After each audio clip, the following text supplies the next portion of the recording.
Yeah, so my name's Monique and I'm from Frankies Travel, so I'm a returning Port Macquarie local. Port Macquarie has so many hidden gems and one of those really is Douglas Vale. It's a historic vineyard and homestead. Douglas Vale is your history, is your wine tastings, is your passionate locals all rolled into one, and it's right within Port Macquarie. It's not even a day trip away. You pop in and you're first met with this huge kind of towering bamboo structure, and the bamboo's been growing there for 151 years.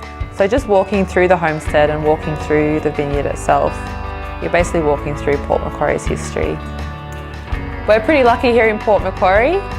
We've just been really starting to see a brewery scene kick off here. Black Duck's a big one that's really well known. It's been there for about 4 or 5 years now, and we've even got some newer ones just been cropping up in the last couple of years. So you can see more beers in action. They do loads of cool events, live music. In terms of breweries, I think watch this space because they're really making some pretty awesome beers. We've got a real coffee culture.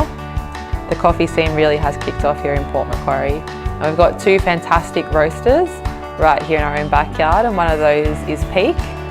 They do some really great things. They're sourcing their beans directly from the places they get them from Colombia, from Ethiopia, and then actually roasting them here in the Hastings themselves.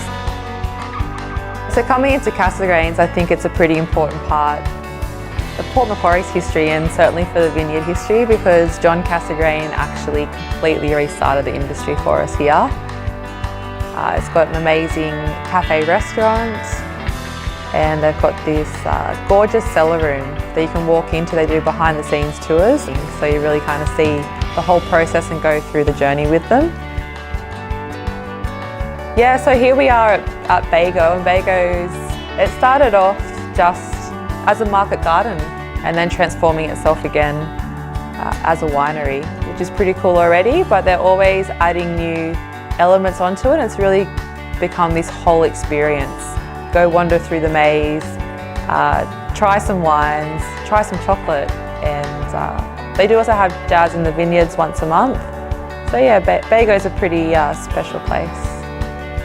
Yeah, blessed to live in such a paradise.